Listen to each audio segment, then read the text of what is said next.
임상시험 실시기관에서의 FDA GCP 인스펙션은 대략 이런 흐름으로 진행됩니다.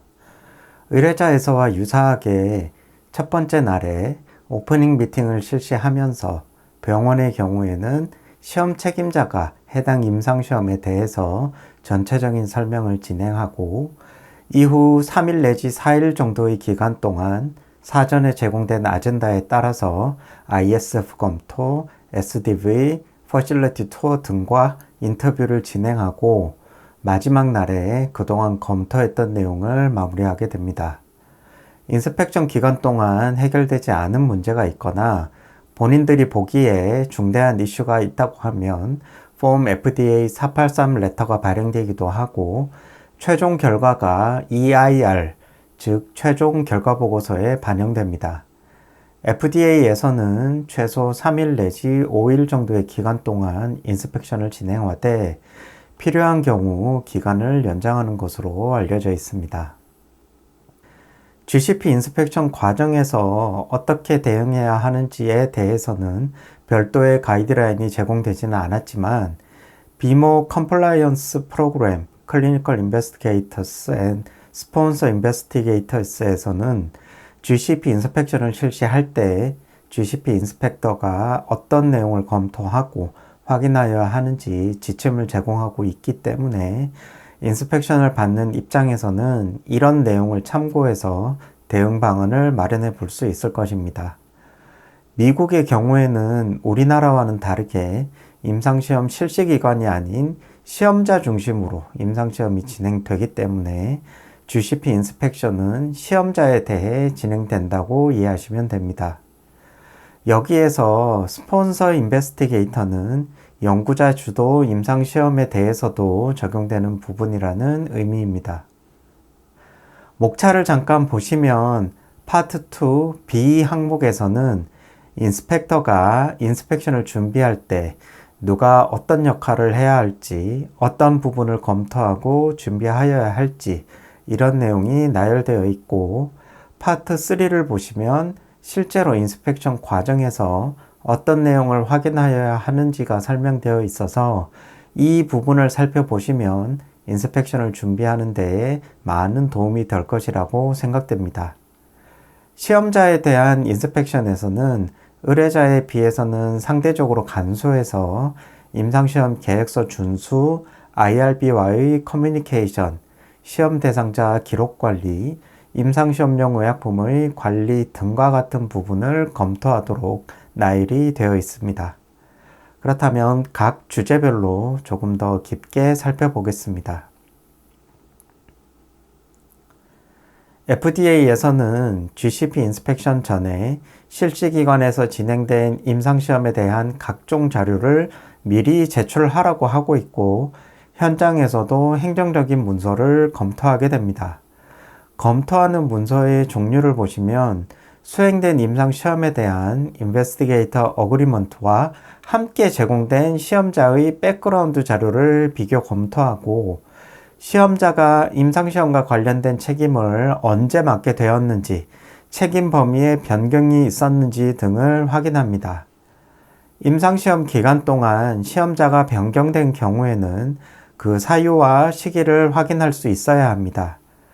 여기에서 폼 FDA 1572는 State of Investigator로서 시험자가 임상시험에 참여하면서 의뢰자에게 특정한 정보를 제공하고 FDA 규정과 GCP 등 기준을 준수하겠다는 서약서를 의미합니다.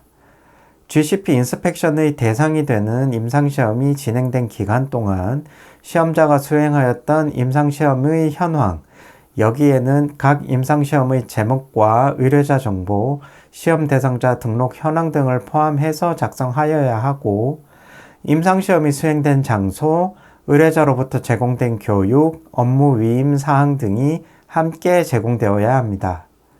임상시험에서 요구하는 실험실 또는 진단검사를 수행하는 시설의 이름과 주소, 사용된 기기나 장비의 종류와 인증정보 등을 문서화하여야 합니다. 임상시험 실시기관에서 실험실 검사가 수행된 경우 각 지정된 검사를 수행할 수 있는 요건을 충족하는지 검토하게 됩니다. 시험 대상자 모집과 관련된 절차를 평가하는데 시험 대상자 모집을 위한 플랜이나 모집 광고 등이 사용되었다면 IRB의 검토 및 승인이 필요합니다. 시험 대상자 모집 과정에서 강압적으로 보일 수 있는 방법이나 홍보 자료를 사용하였거나 임상시험용 의약품이 안전하고 효과적인 것으로 표현했거나 임상시험 계획서 및 동의서에 기재된 내용 이상으로 유리한 결과나 혜택을 암시하였는지 등이 검토에 포함됩니다. 임상시험 계획서의 준수와 관련해서는 먼저 사전에 FDA에 제출된 계획서와 실시기관에서 보관 중인 계획서를 비교하게 됩니다. FDA에 제출된 자료와 다르거나 실시기관에 변경 계획서가 제공되지 않은 사례가 있는지 검토합니다. 임상시험 계획서와 같은 주요 문서가 개정되었을 때 변경된 문서가 시험자에게 전달되어야 합니다. 간혹 변경된 문서 중 특정 버전의 문서는 시험자에게 전달되지 않은 경우가 있는데 이럴 때 전달되지 않은 사유가 적절하고 문서화되어 있는지를 살펴보게 됩니다. 임상시험과 관련된 절차를 시작하기 전에 또는 변경된 계획서를 적용하기 전에 IRB의 심사 및 승인을 받았는지를 검토합니다. 계획서 위반과 관련해서는 승인된 계획서에 정의된 임상시험의 설계나 절차에서 벗어나는 모든 변경이나 일탈을 의미합니다. 예를 들어 시험자가 계획서에 요구된 검사나 절차를 수행하지 않았거나 시험 대상자가 예정된 방문을 완료하지 못한 경우도 모두 계획서 위반으로 간주되는데 이러한 경우 IRB에서 정하는 절차에 따라 적절히 보고되어서 심사를 받아야 하고 그 과정과 결과가 문서화되어 있어야 합니다. 만일 임상시험 진행 중에 예기치 못한 이슈가 발생하였을 때 이를 계속 허용할지 또는 개선 후 임상시험을 진행할지를 의뢰자가 결정해야 하는데 그 결정에 대한 사유가 적절히 확인되어야 합니다. 임상시험 계획서의 준수와 관련해서 다음 각 항목별로 검토를 진행합니다. 시험 대상자의 선정 기준, 등록된 시험 대상자의 수, 계획된 바에 따른 무작위 배정 현황, 눈가림 유지와 응급 상황에서의 눈가림 해제 절차 준수 여부, 안전성 및 유효성 평가와 같은 필수적인 절차 및 평가의 수행 여부, 이상 사례 및 중대한 이상 사례의 수집과 보고, IP의 관리 등이 이에 포함되고 IP의 사용 및 투여와 관련해서는 투여량, 투여 경로, 투여 빈도, 투여 용량의 변경과 투여의 중단에 대한 의사결정 과정, IP 투여 후 발생한 중대한 이상 사례에 대한 신속한 보고 등이 여기에 포함됩니다. 중요 평가 변수 데이터의 수집 및 평가에 대한 계획서 준수 여부와 사전에 제출된 데이터 라인 리스팅과 비교하여 데이터 인테그리티, 애큐리시 등에 대해서도 검토가 진행됩니다. IRB와 관련해서는 임상시험 실시 전 또는 진행 중에 변경사항 등에 대해서 또는 예상하지 못한 이슈가 발생하였을 때 IRB와의 커뮤니케이션이 적절히 진행되었는지가 검토에 포함되고 계획서나 동의서 등 중요한 문서에 대해서 IRB 심의 및 승인을 받은 후 임상시험에 적용되었는지 등을 검토하게 됩니다. IRB와의 커뮤니케이션과 관련해서 형태나 주기 등이 적절히 준수되었는지, 임상시험 진행 중에 사망이나 중대한 이상 사례 등이 발생하였을 때 시기적절하게 보고되었는지 등이 검토에 포함됩니다. 동의서와 관련해서는 의뢰자에서 동의서 서식에 대한 준비를 지원하겠지만 시험 대상자로부터 동의를 얻는 주체는 실시기관의 시험자가 되기 때문에 동의서를 준비하는 과정에서 필요한 항목이 모두 반영되었는지 대해서도 검토가 진행됩니다. 동의서 서식은 8가지 필수 항목과 추가 항목으로 구성될 수 있습니다. 동의서 서식에 이러한 요소들이 적절히 반영되었고 IRB 심사를 진행하였는지에 대해 검토가 진행됩니다. 참고로 필수 항목으로는 임상시험에 대한 설명, 예상되는 리스크, 임상시험에 참여함으로써 얻을 수 있는 이익과 대체치료 방법, 개인정보에 대한 비밀 유지 및 FDA 당국에 의한 열람 가능성, 피해 발생에 대한 보상과 치료의 제공, 연락처, 자발적 참여에 대한 사항이 포함되고 추가 항목으로는 예상하지 못한 리스크의 발생 가능성, 시험 대상자의 동의 없이 임상시험 참여가 종료될 가능성, 임상시험 참여로 인한 추가적인 비용 발생의 가능성, 참여의 중단에 따른 후속 조치 등이 포함됩니다. 임상시험 점검 시 시험 대상자에 대한 기록은 완전성, 정확성, 규정 준수 여부를 검토하게 됩니다. 기록 검토 과정에서 기록 조작이나 위조가 발견되면 점검 범위가 확대될 가능성이 있습니다. 시험 대상자 동의에 대한 검토가 중요한데 앞서 여러 번 말씀드렸던 바와 같이 IRB 승인을 받은 버전 사용 여부, 서명 주체의 적법성, 동의서 사본 제공 여부를 검토합니다. 동의 과정에서는 누가 설명하였는지, 어떤 방식, 대면, 전자, 통역 등을 사용해서 진행됐는지, 이해 가능한 언어로 제공됐는지, 질문 응답이 가능했는지 점검합니다. 시험 대상자, 법적 대리인 서명, 참관인 서명 등의 포함 여부, 요약본 제공 여부까지 문서화가 적절히 되었는지 확인합니다. 소아 연구에서는 어센트 문서도 확인하게 되고 필요시 부모 또는 보호자 동의와 함께 기록되어야 합니다. 임상시험 점검에서 소스 레코드는 가장 중요한 근거 자료입니다. 소스 레코드나 서티파이드 카피를 포함하며 전자 의무기록, 레지스트리, 기타 건강 상태 관련 자료가 될 수 있습니다. 기록 점검 시에는 기록의 완전성, 정확성, 규정 준수 여부를 반드시 확인합니다. 검토가 진행된 시험 대상자의 번호와 기록의 종류를 보고서에 기재하게 됩니다. 데이터 라인 리스팅이 제공된 경우 소스 레코드와 비교해서 정확성을 검증합니다. 불일치 사항이 발견되면 CRF와 대조해 오류 원인을 확인하게 됩니다. 라인 리스팅이 제공되지 않은 경우에는 소스 레코드와 CRF를 직접 비교합니다. 이 CRF의 데이터가 변경되었다면 소스 레코드에서도 적절한 변경이 이루어졌는지도 검토 범위에 포함됩니다. Certified Copy가 사용된 경우에는 해당 카피의 검증 절차를 확인합니다. 서명, 날짜를 통한 검증과 일관된 검증 절차가 있는지 점검합니다.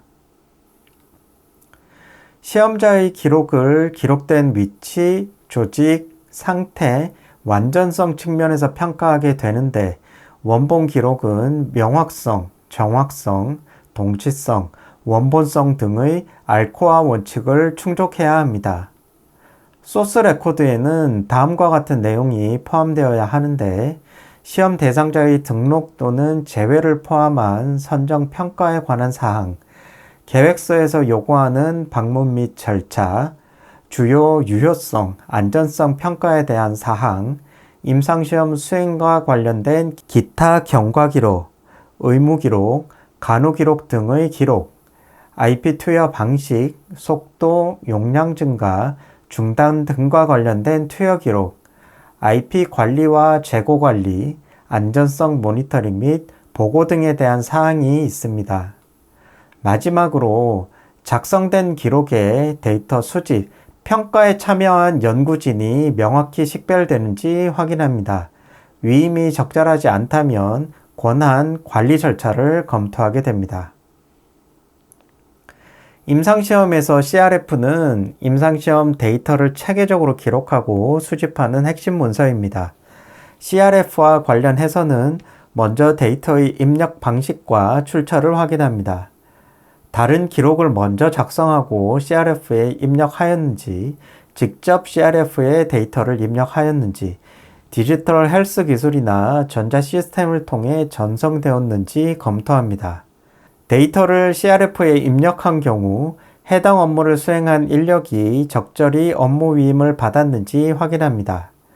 만일 소스 레코드가 작성되지 않고 직접 CRF에 데이터가 입력된 경우에는 해당 데이터의 신뢰성에 대한 검토가 진행됩니다. 입력된 데이터가 수정된 경우에는 누가 수정했는지, 수정된 사유는 무엇인지, 시험 책임자가 이를 인지했는지 등을 점검합니다. 시험 책임자가 인지하고 있는 상황에서 소스 레코더가 수정되고 CRF의 데이터가 순차적으로 수정되는 것이 일반적인 과정이라면, 경우에 따라서는 시험자가 아닌 연구진이 소스 레코드를 수정하거나 소스 레코드가 수정되지 않았음에도 CRF의 데이터가 수정된 경우에는 그 과정과 사유에 대해서 확인하게 됩니다. 전자기록을 사용한 경우 전자기록 및 서명 규정을 따르는지 확인합니다. 점검 시점에서 CRF 상태를 확인해서 데이터 엔트리 또는 쿼리 해결이 진행 중인지, 최종 데이터베이스가 잠금 상태인지, 접근 권한이 제한되었는지 등을 검토합니다. GCP 인스펙션 과정에서 CRF의 정보가 원본 기록과 일치하는지 검증하게 되는데, 특히 주요 유효성 및 안전성 지표와 관련된 데이터가 정확히 기록되었는지 확인합니다. 주요 검증 항목은 시험 대상자 선정에 대한 사항, 연구 방문, 절차, 유효성, 안전성 평가, 눈가림 및 긴급 해제 절차, 병용 치료 등과 관련된 사항, IP 투여 기록, IP 용량, 투여 경로, 속도, 용량 증가 등과 관련된 사항, 이상 사례 기록, 중증도 평가, 시험 약과의 관련성, 연구 참여 지속 여부 등과 같은 안전성 모니터링에 대한 사항이 포함됩니다. 데이터 라인 리스팅이 제공된 경우 원본 기록과 비교하여 불일치가 있으면 CRF와 대조해 오류 원인을 확인하고 문서화합니다. 그 밖에 소스 레코드 외에도 시험 대상자와 관련된 기록을 보관하여야 하는데, 예를 들어 행정 관련 문서, 코레스판던스 기록, 최종 시험 대상자 명단, 스크리닝 리스트, 매드워치 보고서 등이 있습니다. 매드워치 보고서는 시판적인 의약품을 사용하여 임상시험을 진행하면서 SAE 등이 발생하였을 때 FDA에 보고하기 위해 사용되는 서식을 의미합니다. GCP 인스펙션에서는 시험 책임자가 이러한 문서를 적절히 유지하고 있는지 확인하게 되고, 특히 관련 정보가 의뢰자에게 보고되었는지 검토하게 됩니다. 결론적으로 소스 레코드와 다양한 부수적인 기록은 연구의 투명성과 규제 준수를 입증하는 보조 자료이므로 반드시 체계적으로 관리해야 합니다. IP와 관련해서는 의뢰자로부터 전달받은 IP를 적절한 조건에서 보관하고 있다가 처방에 따라서 불출 및 퇴약하게 되고, 이런 과정이 적절히 문서화되어 있는지를 검토하게 됩니다. IP의 배송, 수령, 처분, 반환, 폐기 기록을 검토합니다. IP가 임상시험 실시 기간에 배송되었을 때 배송된 날짜, 배치, 로트 번호, 운송 방법, 온도 조건 등과 누가 수령했는지 확인되어야 합니다. IP의 보관과 관련해서는 적절한 환경에서 보관되었는지, 온도 일탈 등이 발생하였을 때 의뢰자 보고 및 조치사항 등을 확인하게 됩니다. IP에 대해 눈가림되어야 하는 경우 해당 절차가 제대로 수행되었는지 확인하게 됩니다. IP 핸들링 과정에서는 눈가림이 해제될 위험은 각 단계마다 늘 존재하고 있어서 IP 핸들링이나 이슈 커뮤니케이션 과정 등에서 눈가림 유지에 주의가 필요합니다. IP 투여 전 준비와 투여에 대해서는 IP 재구성, 차광, 준비 또는 조제 장소와 담당자, 문서화 여부를 확인합니다. IP 재구성의 경우 IP 인퓨전 등을 위하여 희석하거나 다른 의약품과 혼합하는 등의 과정을 의미합니다. IP를 누가 투여, 배포할 권한을 가졌는지 확인하고 권한이 부여되지 않은 사람에게 공급되지 않았는지 점검합니다. IP는 적절한 시건 장치가 설치된 장소에 잠금 보관되어야 하고 접근 권한이 있는 사람에 의해 관리되었는지를 확인합니다.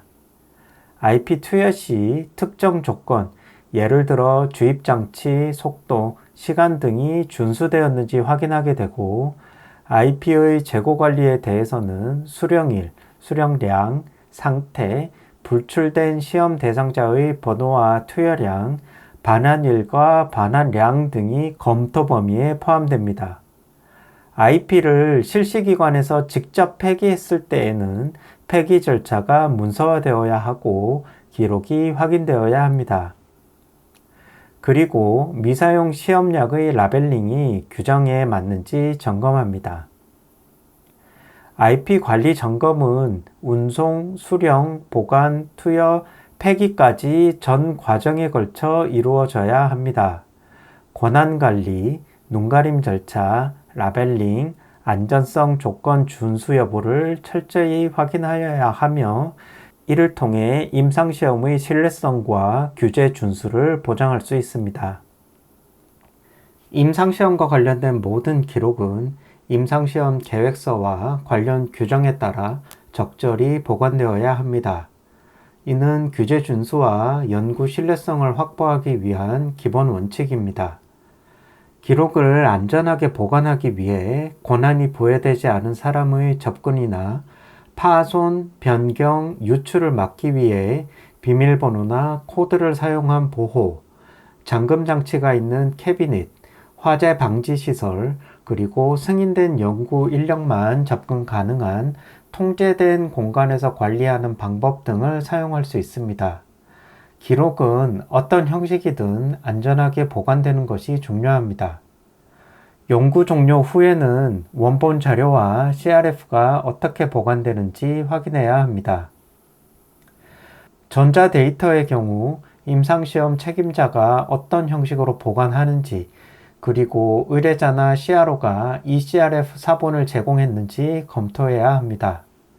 또한 제공된 eCRF가 실제 연구 데이터를 정확히 반영하는지 확인하는 절차가 필요합니다.